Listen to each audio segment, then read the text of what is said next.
नमस्कार एंड स्वागत है आप सभी का इस शो में जिसका नाम है इस पर चर्चा। मैं हूं आपकी होस्ट अपेक्षा और आज हमारे साथ एक ऐसे मेहमान हैं जिनको मीडिया की नॉलेज भी है और कहानी की समझ भी। Mister Sushil Bharti, radio Noida broadcasting director, film maker और एक जबरदस्त story teller. Welcome to the show sir. बहुत बहुत शुक्रिया अपेक्षा, मुझे आमंत्रित करने के लिए। तो सर आज हम बात कर रहे हैं एक ऐसे क्राइम की जहां शादी के सिर्फ 12 दिन बाद एक दुल्हा जो डेड बॉडी के रूप में मेघालय के एक जॉर्ज में मिला। एक दुल्हन, एक प्रेमी और एक कहानी जो रची गई एक रोमांटिक हनीमून के बीच। तो सर मेरा सवाल है, आपको क्या लगता है कि ये एक सोशियोपैथिक बिहेवियर है या फिर एक साजिश इस केस के पीछे? जी बिल्कुल। अपेक्षा, बहुत अच्छा आपने ये सवाल किया है और बहुत दिनों से मेरे दिमाग में घूम भी रहा था कि ये जो सोनम की इंदौर से एक प्रेमी युगल की कहानी है जी। कि सोनम जो है वो अपने पिता की फैक्ट्री में काम करती हैं और वहीं पे ये एक लड़का है राज कुशवाहा नाम का और उसके साथ उनका प्रेम संबंध है, जो कि उम्र में उनसे थोड़ी बड़ी भी है वो। जी।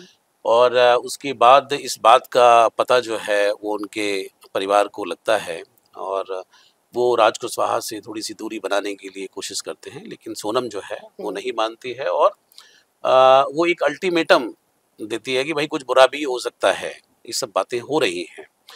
और उसके बाद आप देखते हैं कि वो अनचाहे मन से राजा रघुवंशी के साथ शादी करती है और राजा रघुवंशी से वो मिलती भी नहीं है और वो कहीं ना कहीं उसका जो पूरा का पूरा प्लान है या जो भी है वो जो उसका प्रेम है वो राज कुशवाहा के साथ ही है।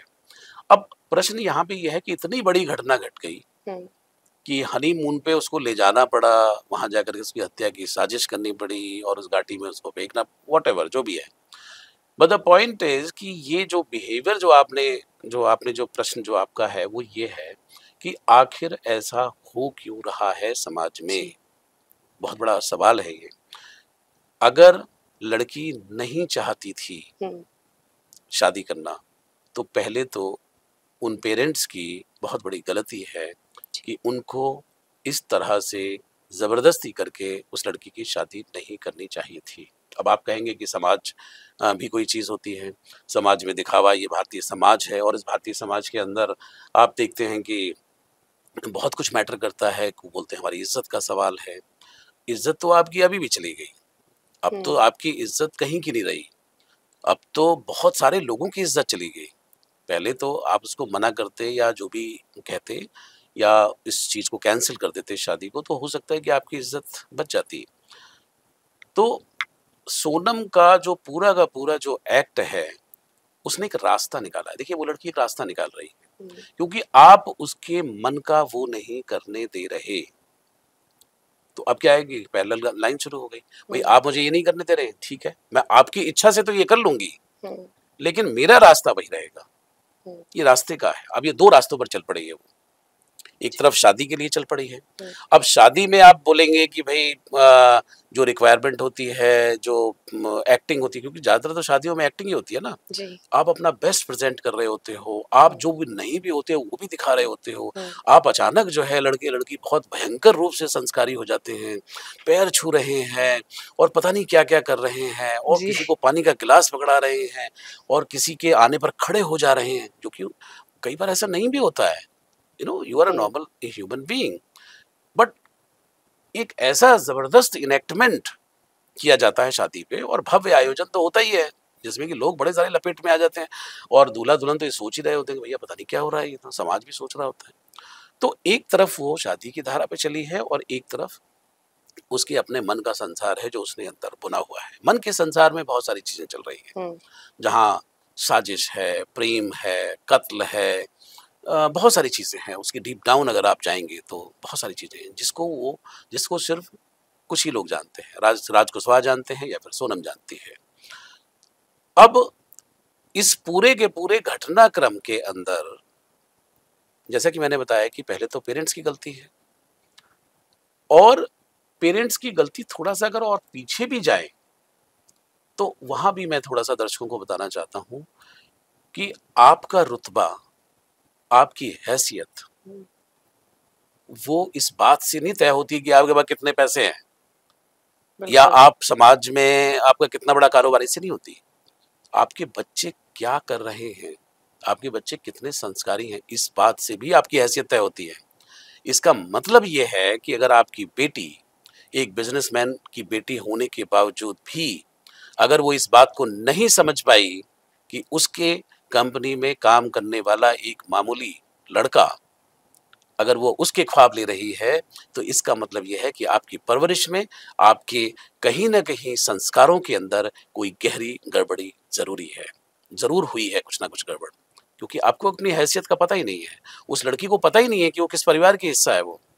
हाँ, अब इससे बात निकल के आती है कि आखिर ऐसा क्यों होता है। फिर वो इसलिए होता है कि आप अपने बच्चों से उस लेवल पर जाकर के बात ही नहीं करते, आप समझते ही नहीं। आपके पास 2-3 चीजें होती हैं सिर्फ कि भाई एक तो खाना है, पीना है, हमारा रुतबा है, समाज में इज्जत है, पैसे हैं, हमारे पास सब कुछ है, तो आपको क्या है, तो सब कुछ बढ़िया चल रहा है। ऐसा नहीं होता है नहीं। सच्चाई ये है कि आपकी लड़की एक मामूली से काम करने वाले व्यक्ति के साथ में, जो आपकी कंपनी में ही काम करता है नहीं, तो उसके साथ वो प्रेम संबंध में है।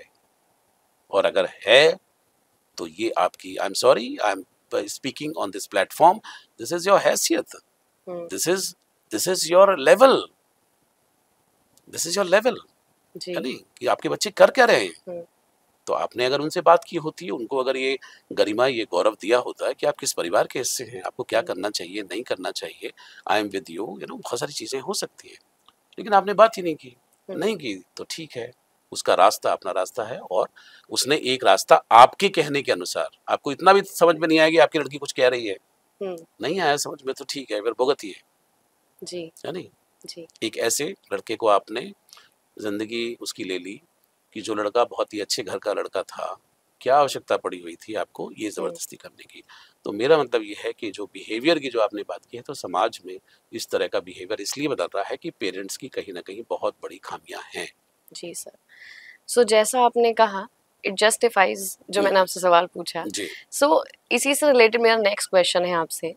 सो इसके मुताबिक हमारे सामाजिक हिपोक्रेसी का एक बहुत बड़ा रोल है आजकल के इन बढ़ते केसेस में, जहाँ पे इंसान जो चाहता है वो हो नहीं पा रहा है, क्योंकि एक समाज का मुखौटा है जो आज के मतलब पेरेंट्स ने भी पहना हुआ है, and they have to be in the society.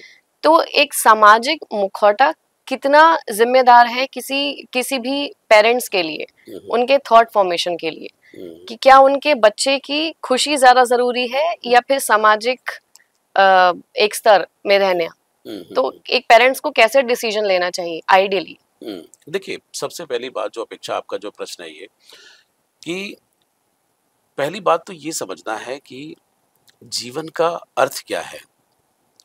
आप आए हैं इस धरती पर, तो आपके जीवन का कोई अर्थ है। जीवन का अर्थ ये है कि आपको एक जिंदगी मिली है, और जिंदगी मिली है एक खूबसूरत तरीके से जीने के लिए।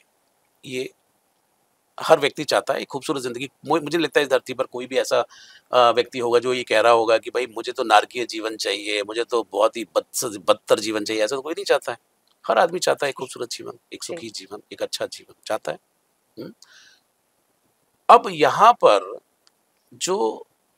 ये जो मुखौटे की जो आपने बात की है, वो क्यों है? क्योंकि ये समाज के बनाए हुए पैरामीटर्स हैं। उनको ऐसा लगता है कि अगर ये सब चीजें होंगी तो उसी से ही एक सिस्टम है। सिस्टम तो आपने बना लिया, जैसे कॉफिन आपने बना लिया, तो कॉफिन के अंदर अगर लाश उसके अंदर नहीं आ रही है तो आप क्या करेंगे? तोड़ मरोड़ करके, टांग वांग हाथ वाथ करके घुसेड़ेंगे ना उसके अंदर। तो ये सामाजिक व्यवस्था एक कॉफिन है जो आपने बनाई हुई है। अनफॉर्चुनेटली आज की जो जनरेशन के बच्चे नहीं हो रहे फिट उसके अंदर। अब नहीं हो रहे तो नहीं हो रहे, बिकॉज दे आर एक्सपोज्ड, बहुत सारी चीजों से वो एक्सपोज है।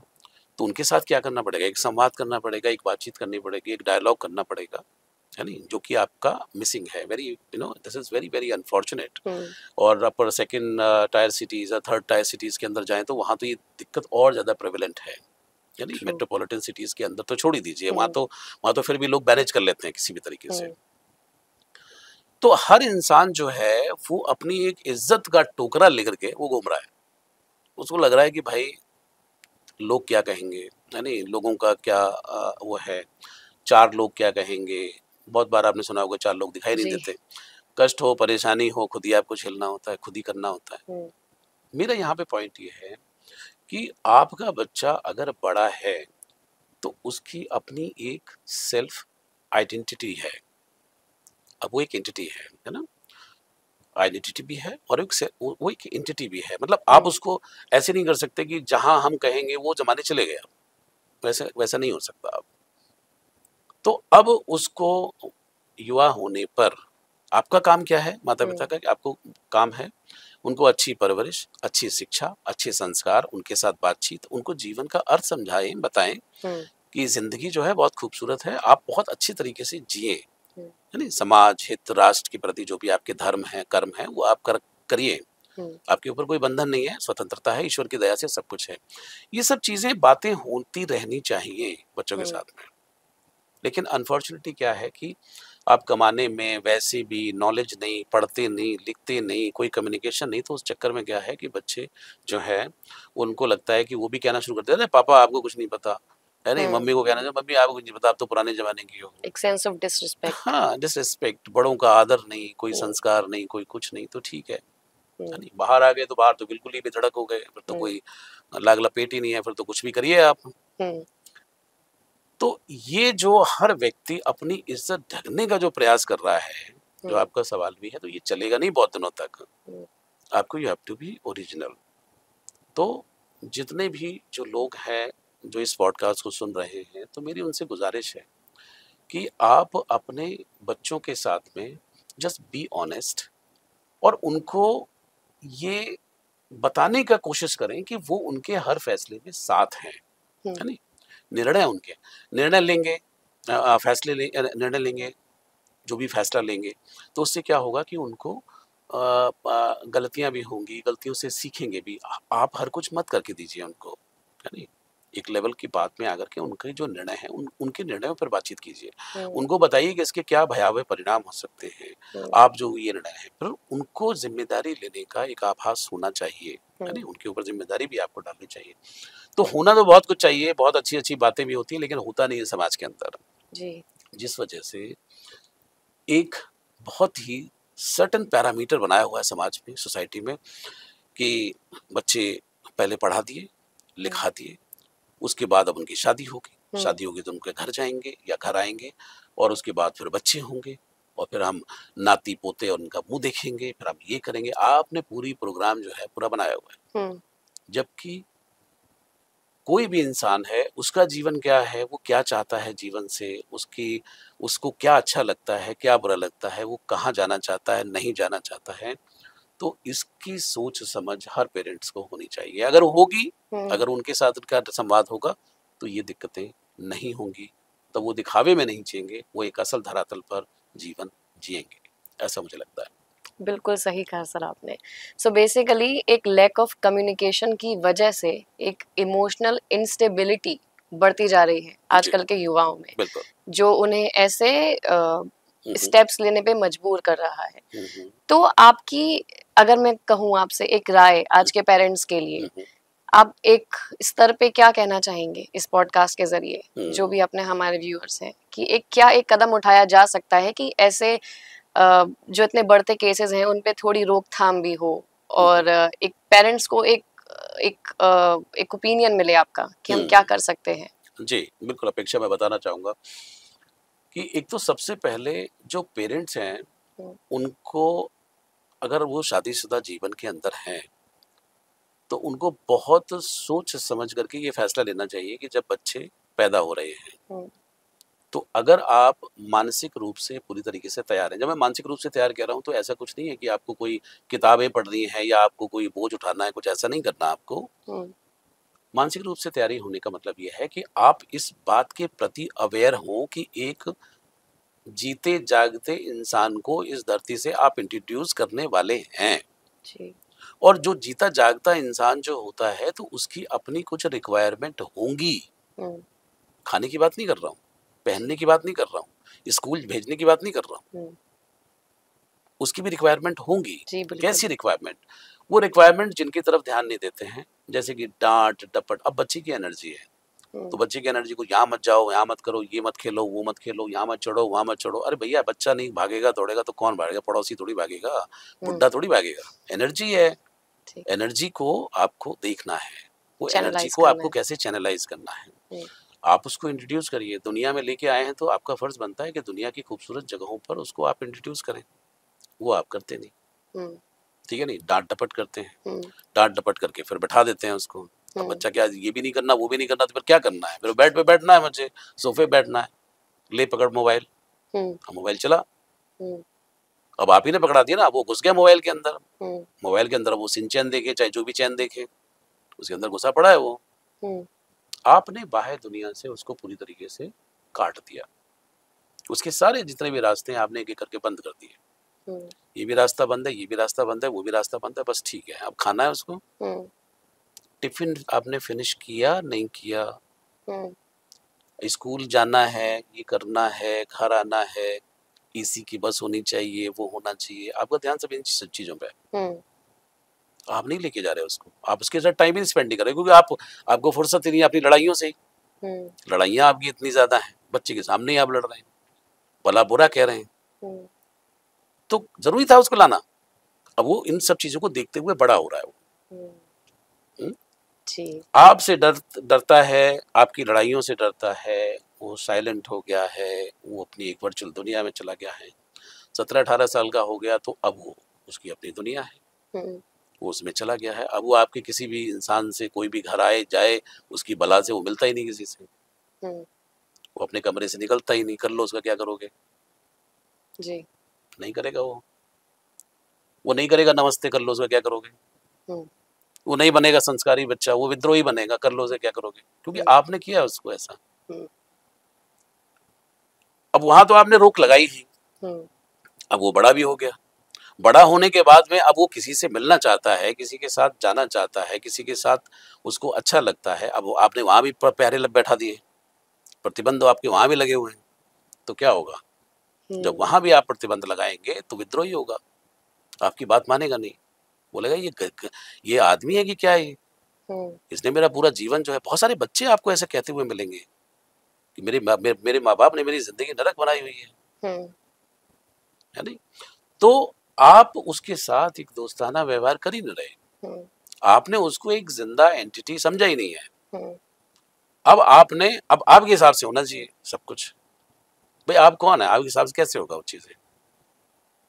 आपने पढ़ाया लिखाया, ये किया वो किया, तो उसकी भी तो कोई दुनिया बनी होगी ना।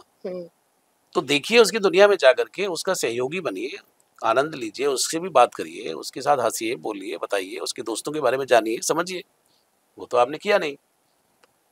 अब जब पहरे आप लगाना शुरू करते हैं उस उम्र में, तो एक उम्र के बाद में बच्चा बच्चा नहीं रहा, अब वो एक इंसान है जी। मतलब अब वो हो चुका जो होना था, मैच्योर हो गया वो। अब नहीं है वो।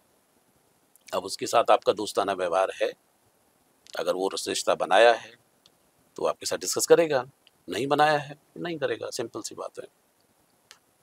तो अधिकतर जो केसेस के अंदर जो आप पाएंगे वो आप यही पाएंगे कि बच्चे अपने मन की बात नहीं बताना चाहते। बहुत ही कम परसेंटेज है कि जहाँ पे पेरेंट्स घर में बातें करते हैं तो उनको समझ में आता है कि हाँ they would like to discuss with the parents, you know, एक टू वे कम्युनिकेशन का टू वे कम्युनिकेशन होता है। वो भी 10% होगा मेरे ख्याल से। 20% बहुत खंगालेंगे, 20%, 80% बच्चे जो है बात नहीं करते, उसकी यही वजह है। तो अगर ये सारी चीजें हैं तो ये होंगी। तो अचानक आपको जब चौंक रहे हैं आज हम समाज में, ये क्यों हो रहा है? कोई ड्रम में जमा दे रहा है अपने हस्बैंड को, बहुत दुखद घटना है। कोई पकड़ करके उसका मर्डर करवा रहा है, कोई सांप से ही कटवा रहा है, कोई ये इस तरीके से ले जा करके। देखिए ना, आपकी मतलब एक जीवन अपनी तरह से जीने के लिए उस लड़की को क्या रास्ता अपनाना पड़ रहा है जी। बात तो सिर्फ छोटी सी है ना, बात सिर्फ छोटी सी है कि एक लड़की इंदौर जैसे शहर में राज कुशवाहा के नाम के लड़के से, चाहे वो गरीब है चाहे जैसा भी है, अब उसने चाहे जो भी है उसके मन में जो आया, जो आपने संस्कार दिया नहीं दिया, भाड़ में जाए, उसने कहा भाई मैं तो तुझे प्रेम पसंद करती हूँ, मैं तुझे प्रेम करती हूँ, मैं तेरे साथ रहना चाहती हूँ, इतनी सी बात है ना। इज्जत, समाज, लोग, पैसा, ये उसका लबादा जब आपने उसके ऊपर प्रेशर बना दिया तो उस व्यक्ति को तो जीवन जीना है उस तरह का, जीना है तो एक दूसरा रास्ता शुरू हो गया। इस सब को करने की जरूरत ही नहीं थी, इतना सब कुछ करने। हमारे देश में अनफॉर्चुनेटली होता क्या है कि जब घटनाएं घट जाती हैं तब लोग उसका संज्ञान लेते हैं, तब लोग कहते हैं कि अच्छा अगर हमें पहले ही बता देती, पहले ही कर देती। अरे भैया पहले तो वो बता रही थी, पहले तो बता रही थी, आप सुन कहाँ रहे थे? सुन लेते तो ना होता ना। बिल्कुल। अब वो कह रहे हैं कि उसको ये डर दिखाया गया लड़की को कि अगर तुमने ये किया तो तुम्हारे पिता का एक हार्ट अटैक आ चुका है तो दूसरा अटैक भी उनको होगा। अब ये सुनते हैं कि इस घटना के बाद में सोनम के पिता घर के अंदर ही रहते हैं, अब पता नहीं कितने अटैक हो रहे होंगे उनको। पहले तो 2 ही से फुर्सत हो जाती, हो सकता है जेल ही जाते। लेकिन अब जो आपने एक स्टिग्मा जो लगा उनको, या धक्का जो लगा होगा, जो बना करके आदमी घूमता होगा अपनी साख अपनी इज्जत, अब वो कमरे से बाहर ही निकल रहा। आपके छोटे से निर्णय से, छोटी सी गलती से बात कहाँ पहुंच गई, ठीक है नहीं? 3 जिंदगियां भुगत रही हैं, बहुत सारी जिंदगियां। अब ये कह रहे हैं कि जो राज कुशवाहा है उसकी भी बहनें हैं, अब उनकी शादियों का क्या होगा? भाई ये तो भारतीय समाज है ना, ये तो चीजें लिंक्ड है एक दूसरे। यहाँ 2 व्यक्तियों की शादी तो होती नहीं है ना, यहाँ तो परिवार की पहले शादी होती है, उसके बाद होती है उनकी। सारा कुछ घूम घाम करके वो लास्ट में जाकर के तुम इस कॉफिन में फिट होगे, जबरदस्ती होगे, और हम कह रहे हैं इसलिए होना पड़ेगा।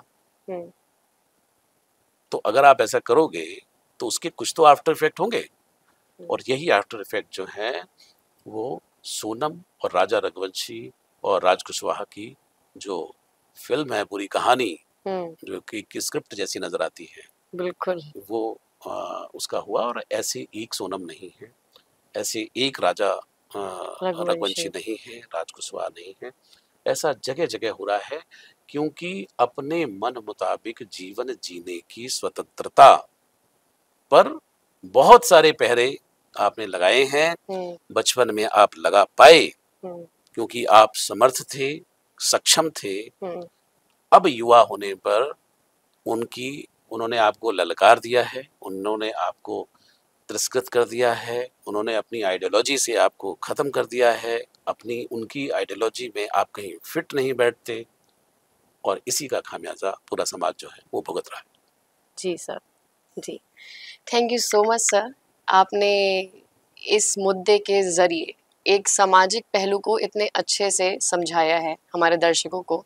आई होप हम सब ने कुछ ना कुछ सीखा होगा कि समाज को ध्यान में रखना ज़रूरी है, लेकिन अपने बच्चे की नीड्स, उनकी महत्वाकांक्षाओं और उनको समझना भी बहुत ज़रूरी है, ताकि कहीं ना कहीं हम इन केसेस पे भी एक रोकथाम लगा पाएं। बिल्कुल बिल्कुल।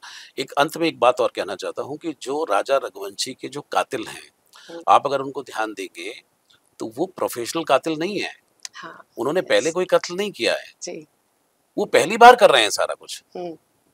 नहीं ऐसी, या तो ये होता है कि भाई वो नाम से क्या होता है कि भाई उसको सुपारी दी और ये दी, तो मीडिया है कि कुछ ना कुछ बोलेगी, ये करेगी, बट उनका ट्रैक रिकॉर्ड देखिए तो उन्होंने पहले ये सब काम नहीं किया है, वो पहली बार ही कर रहे हैं। तो हमारा समाज जो है कहीं ना कहीं युवाओं को दिशा भ्रमित कर रहा है और कहीं ना कहीं क्रिमिनल भी बनाने की तरफ अग्रसर है, जिस पर ध्यान देने की जरूरत है। जी बिल्कुल। अपेक्षा, आपका बहुत बहुत शुक्रिया कि आपने आज इस विषय पर बातचीत की, और मुझे इस विषय पर बात करके बहुत अच्छा लगा। Thank you, sir. The pleasure is all mine to have you here.